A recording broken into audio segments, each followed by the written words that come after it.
Alrighty, welcome back to another Supercoach video. My name is Jackson, and thank you for joining me for this round 4 review. We've had another pretty okay week, really. Look, up to 110 overall. Hoping I would have cracked the double digits, but it is what it is, and I really can't complain given I missed the big drama this week, which was for those that didn't go double primo rucks and had Flynn and some combination of Meek, Hunter, Meek. They really had it tough this week because not only did you have Flynn get rested, which, look, it's bad, but it's not the end of the world. The problem is that all of the replacements scored awfully. Fullerton, Meek, Treaky, and Hunter didn't even play games. So, yeah, just really unfortunate for those that kind of went that strategy. Hurt them big time overall. That is the risk. I mean, that flying kind of up until this week, but definitely has brought them back to the pack a little bit. And that's even on the back of, Grundy not having a particularly great week.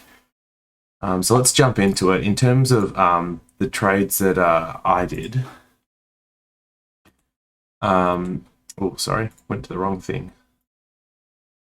So in terms of the trades that I did, just the one trade, I was forced to get rid of Young for Chapman, which is the trade that I highlighted, and obviously really pleased I did that. Chapman had a phenomenal game, looked very comfortable down there, and put up a 91, which, I mean, anytime your rookie's doing that, you're very thankful. The two other trades I guess I was looking at with the one remaining I had was either Clark to Houston or Cozzy to CJ, and both would have been good. They would have netted me extra points. They would have pushed me into that top 100. But ultimately, I didn't do it because I don't think CJ is a premium. So, I think I'm going to have to trade him again at some point in the year.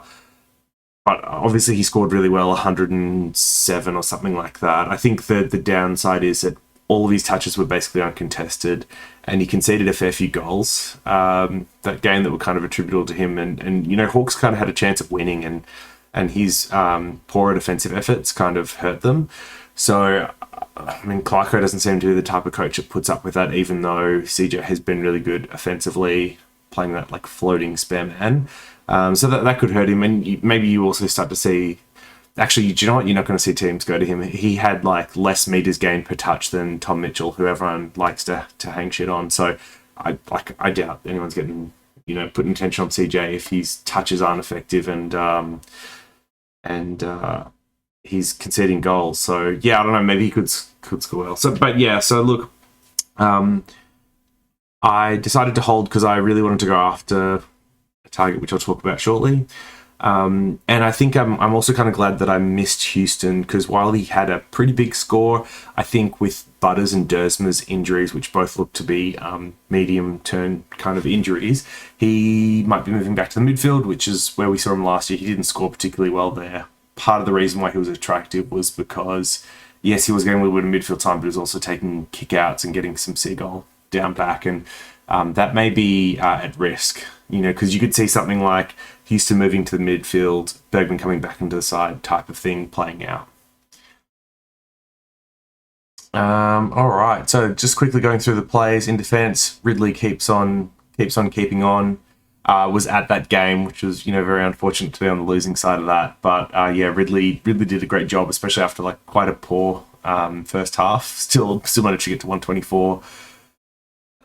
Led, kept on going. Like, a little bit disappointing that it was only 105, especially against North. Clark's role is terrible. Fortunately, he kicked a goal again.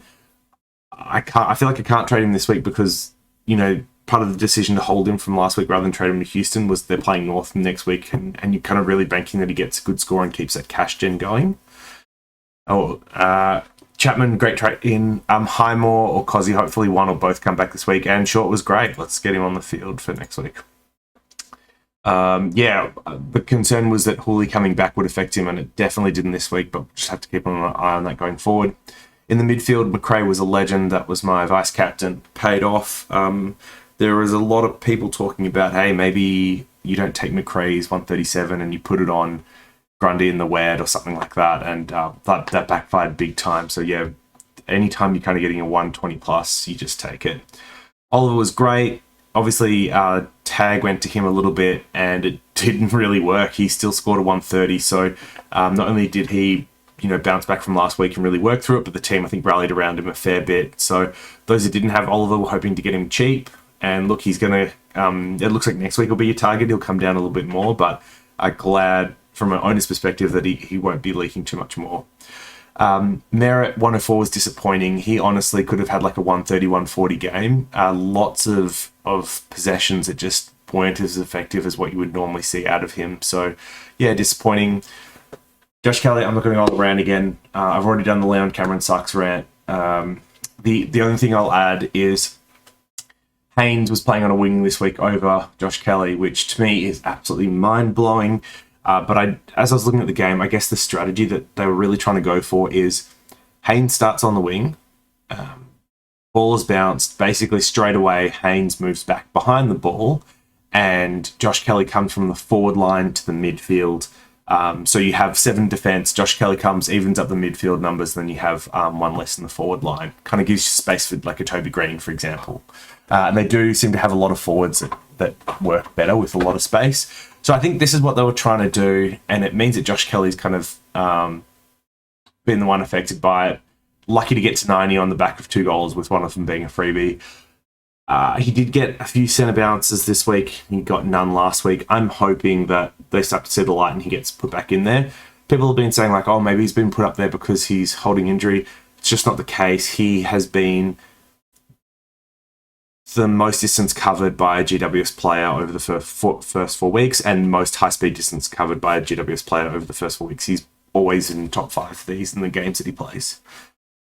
Of the rookies, who's worth talking about? Powell, outstanding effort, 101. He is going to go through the roof, and will hopefully get close to 300k in the next few weeks. Goulden had a down game, but don't want to trade him yet. He's got more to go.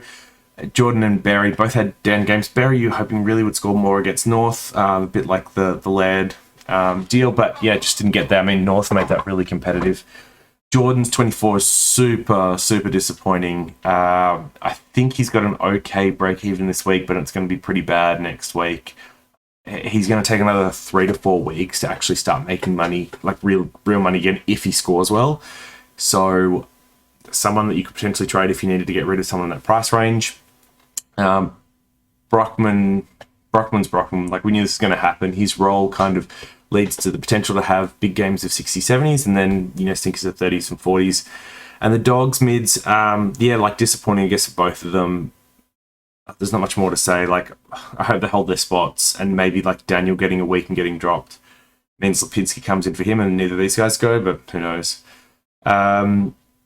Grundy was disappointing, you would have thought, against Mumford, who's 34, and basically is only on the list just to be more of a ruck coach, and absolute, break glass in case of emergency type ruck wouldn't do so well, but he did. And look, Grundy ran him off his feet in the 4th, but it kind of didn't matter because the damage had been done by then.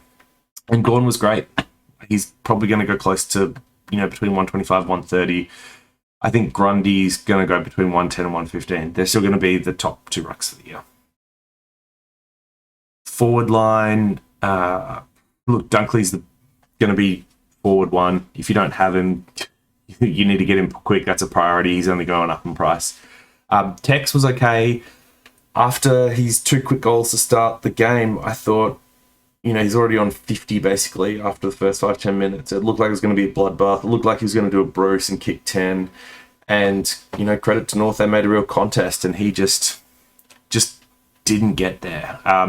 What made it worse was that he had probably 3 to 4 goals that went begging because Crows just couldn't hit him as the open leading forward inside the 50. They were just missing these 20, 25 metre chip kicks, which, it hurt. And Tex was still doing a lot of the great stuff. He got, tackling, holding the balls. He was moving up the ground, doing overhead marks. So I think his next 2 games are still pretty good. They've got Freo, and then who have they got? Round 6. They've got Hawks. Sorry. Is that right? Yeah. So, he's still got the potential to go big, and I'm happy to keep him, but he's also someone that might be moved on in a week or 2, and given Dusty's just dropped a couple of 80s, he could be someone that you straight side swap into Dusty, which would be very handy. Will have, served his purpose. He's already made over 150k. He's scored 130, 106 in that time. So yeah, loving that. Zeeble and Impey both look like keepers. I mean, Zeeble's score is super safe because of the kickouts, and with McDonald going down with a pectoral injury, those are usually quite long.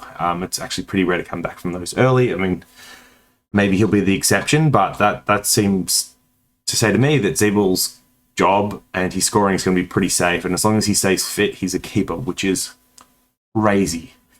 And Impey, once again, just amazing down in defence for them. He's also someone that, doesn't necessarily get the same level of kickouts, but they are always looking to get the ball in his hands and have that run and carry and dash out of defence. His decision making, he does a lot of the defensive stuff really well. So yeah, you could see both Zeeble and Impey average 100 for the year. Crazy. Of the rookies that's left, Warner was really good again at the ground. He just, there were periods where I didn't see him much, but he was still racking up Supercoach scores. And then I saw him tons and he didn't seem to translate, but he was really good. Campbell was someone that I think started off quite well and then went missing as the game turned up. A little bit worried about Campbell. He did have that one big 100, and then it's basically been 50s and under 50s since then. Rowe started off super slow, had a lot of people worried because I know a lot of people had to field Rowe last week. I should say this week. And he was on 9 at half time and then had a really big second half, which is great. And like his cash gen's going to really move along now. And then Harry Jones was okay, presented well, did some all right things, but that doesn't always translate to good scores for key forwards, which is kind of what you expect. The job security's there. We'll just kind of let him motor on. All right, so I guess the big thing for this week is this is probably the last week where you can sideways a premium before upgrade season begins. And by that I mean, once upgrade season begins and you're doing one up, one down each week, you don't want to be sideways trading premiums anymore. It gets you really far behind on points and overall points. And if someone gets a 2 or 3 week injury, you just automatically hold them. Having done the calculations, it's really not unless the injury is more than about 5 or 6 weeks that it actually makes worthwhile like trading them or sidewaysing them during upgrade season. It's just better to do the one up, one down instead and hold that premium on the bench. So I guess I'm going to talk about a few of the ones that are worthwhile getting rid of because I hold one myself in Josh Kelly. But yeah, some really big ones. So Caleb Daniel obviously dropped a 19 or 16 or something, then got himself suspended for a week, which is crazy. I mean, I can't imagine anything he does being a dangerous tackle, but there you go. And that's not meant to be a knock. He's just a smaller individual. These guys are huge. So I think it's just more unfortunate momentum that kind of landed him on his head, but hey. So my advice on Daniel is if you still think he's a top 10 forward from here, don't worry about the 19, don't worry about the suspension. You hold. Otherwise, you have to get rid of him. And if you don't have someone like Ridley, this is the week to move Daniel on and get Ridley into your side. You'll not regret it. I think the thing with Daniel is we saw, not only did he struggle to get it, but he got moved to a small forward role towards the end of the game, which is kind of something I talked about actually in the preseason. That's a little bit worried about, that he'd get exposed defensively and they get moved to a different part of the ground. That looks like that's coming true. So I don't think he'll be a top 10 forward. I think you can move him on, but if you believe, then hold. If for some reason he does come back after suspension and looks really good, I guess like not only is going to get him cheap. May was another big injury, so he copped an elbow to the head that split his eyebrow, I think, had to go to hospital. It doesn't sound like it was a concussion, which means he may be back next week, depending on the severity of that injury. I mean, if it does look like it's going to be a few weeks worth of injury, given he's like a lower end primo and he's dropped a 10 now in his score, I would get rid of him. But yeah, currently I'm hoping he's all okay, comes back next week, and I can look at getting him cheap in a few weeks. So I do think he's like a good D6-ish type option. Maynard, if you have him, he has to go. His role has changed. He is playing, basically lockdown small defender. He's doing less of the rebounding, moving into the midfield role, which seems to have gone more to Crisp. That'll probably swap at some point in the year, but I wouldn't want to play that gamble of when and what that looks like. In the game on the weekend, you had Toby Green, who kicked 4 or 5 on Quaynor, so they decided to move Maynard to lock him down in like the third and fourth quarter. He's just not going to score well when they need him to play those types of roles. So if you do have any of these and you want to trade them out, Ridley, Laird, Lloyd, Short, the four I have are all great. If you're looking for someone in the first buy round, which is going to be a problem for a lot of people, Bose is the really interesting one. So shout out to Supercoach George, whose trading this week was insane. He's only a few points behind me. He's like must be like in the top 200 now as well. Yeah, he looks like someone that's we just didn't really consider because Lukosius took all of Gold Coast's kickouts last year. There was talk of him moving up to the wing, but like you didn't know how much, you didn't know who was going to replace him. Bose is the person to do it. Historically, hasn't been a great kick, but for whatever reason, they're giving him the ball. Has 30 touches a game, 10 might be clangers, still gets hundreds from them. So yeah, he looks like a really good option for that first round. He's only 503k, so he's quite cheap. Someone I have looked at as trading in this week, but yeah, you can't go wrong with him as another option. From the midfielders, Brayshaw is obviously the big one. He's been tagged back-to-back weeks and he's dropped money. I feel really bad for those traded him in. I think he went like 130 first couple of weeks and then he's just dropped two absolute duds. I think you just have to hold him. It's not that he's magically become a bad player or he's playing a different role. It's just a bit of a form drop combined with a tag. And look, anytime you have a young player that gets done by two tags, it actually increases the likelihood that coaches will tag him in the future, which is a concern. But yeah, like you brought him in because he's a good player. I probably wouldn't trade him, and like at 500k, I'm not actually sure how much you get for him. So yeah, I think it's a hold. It's someone I'll be looking at bringing in the next couple of weeks. I think he's got 180 break even, so he's going to be sub 500k, which is an amazing price for someone of his caliber. Josh Kelly, I'm holding it together. I'm not going to talk about Liam Cameron. Holding it together. I have a feeling I should be trading him because the role is just terrible, and he can't keep kicking 2 goals a week to score 90s and barely score 100. It's amazing he's doing what he's doing as is. But if I've got onto my trades a little bit to talk about, how it fits my situation.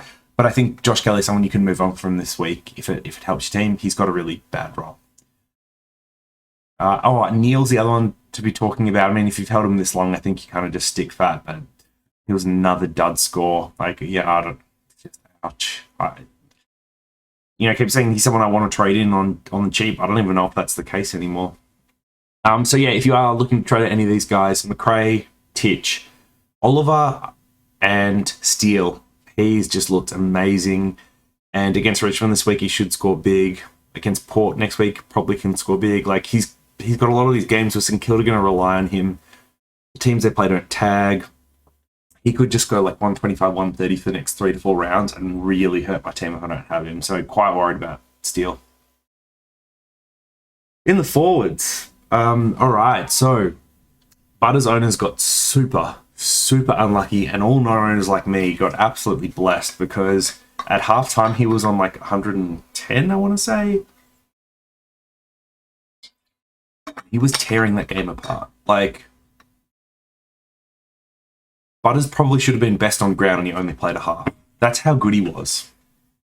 But purely because he was off the ground, he got scaled down to the 90s, and obviously he's got probably quite a long injury now with the syndesmosis. So he's someone you just have to trade, which is really unfortunate. A lot of people have Heeney, like 15-16%. He's probably a trade. It kind of depends with the broken hand and the severity of it. Depending on which bone, where it is, how it feels, size the break, you can see someone kind of come back from those in 1 to 2 weeks, which might mean hold. But given so much of his game relies on lead-up marking, that's probably a little bit risky to trade someone like that in.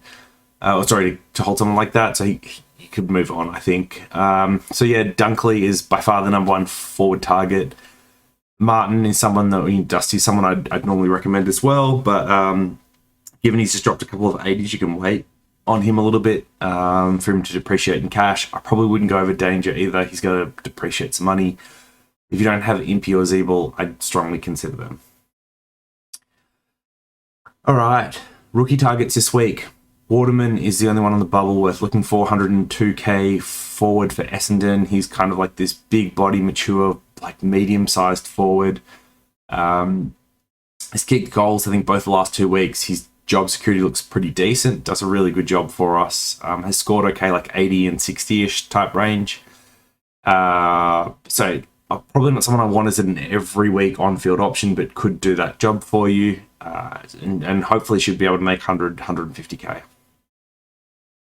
Other rookie worth noting is Bergman, who is on the bubble, and with Port's injuries to Dursma and Butters, looks like he could come back. So if you've held him, looks like you should probably keep holding him.